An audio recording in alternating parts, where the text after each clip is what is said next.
যারা পিআর এর পক্ষে, এটা তাদের দায়িত্ব হবে তাদের এজেন্ডা এনে জনগণের কাছে নিয়ে জনগণের ম্যান্ডেট দিতে হবে। একটা কথা আমি যদি আমরা কিন্তু একটা কন্ট্রাডিকশন হয়ে যাচ্ছে বাংলাদেশের প্রেজেন্ট প্রেক্ষাপটে।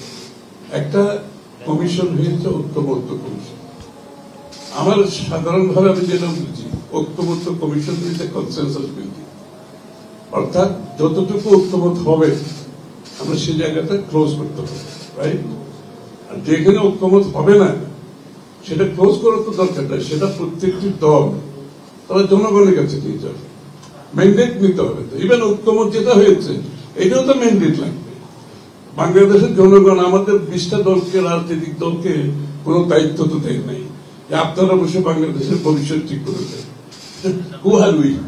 ফার্স্ট অফ অল আমি এখানেই কোয়েশ্চেন করতেছি, ঐক্যবদ্ধ কমিশনে আমরা যা করতেছি, হু আর উই? বাংলাদেশের জনগণকে আমাদেরকে দায়িত্ব দিচ্ছে, আপনারা 20-30টা দল বসে আগামী বাংলাদেশ কেমন হবে, বাংলাদেশের গণতন্ত্র কিভাবে হবে, গণতন্ত্রের প্রক্রিয়া কি হবে, এই দায়িত্ব কেউ তো দেয় না আমাদেরকে।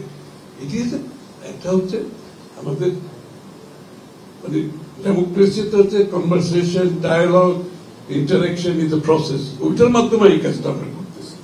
সুতরাং আমাদের ওই লিমিটেশনটা আমাদের বুঝতে হবে যে এখানে কিন্তু সব জায়গায় ঐক্যমত হবে না, কিন্তু আমরা তো বাকশাল করছি না, বাকশাল করার চেষ্টা করে ঠিক হবে না। আমরা সকলে আলাদা আলাদা ভিন্ন ভিন্ন দল করছি।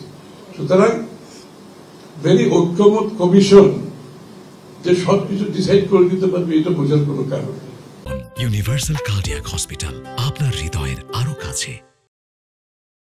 যতটুকু কনসেনসাস ঐক্যমত হবে ততটুকুতে ক্লোজ করে বাকিটা আমরা, সাইফুল ভাইও বলেছে, আমরা প্রত্যেকটি রাজনৈতিক দলের অধিকার আছে জনগণের কাছে ম্যান্ডেট নেওয়া, আগামী নির্বাচনে আমরা নিয়ে যাবো সেখান থেকে।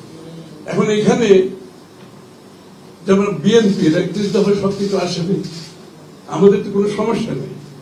রুবেলের দলেরও সবকিছু এখানে আসে নাই, মান্না ভাইয়ের দলেরও আসে নাই, সাইফুল ভাইয়ের দলেরও আসে নাই, সমস্যা নেই, আসার কোনো কারণ নেই।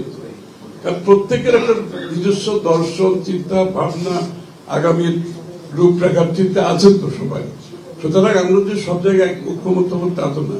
এখন কি আপনি যে বিষয়গুলোতে ঐক্যমত হয় নাই, আপনি কি সবগুলোর উপর এখন কি গণভোটে জিততে পারবেন?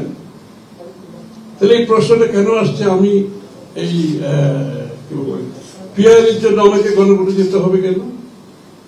আমাদের তো প্রত্যেকটি দলের অনেকগুলো ইস্যু আছে যেগুলো ঐক্যমত হয় নাই। তাহলে ওই যদি গণভোটের প্রক্রিয়াতে যেতে চান আগামী 2 বছর তো আপনাকে গণভোটই করতে হবে। ফার্স্ট অফ অল এই দায়িত্ব আমাদেরকে কে দিয়েছে এই সিদ্ধান্ত নেওয়ার জন্য? আমাদেরকে জনগণ এই দায়িত্ব দেয় নাই।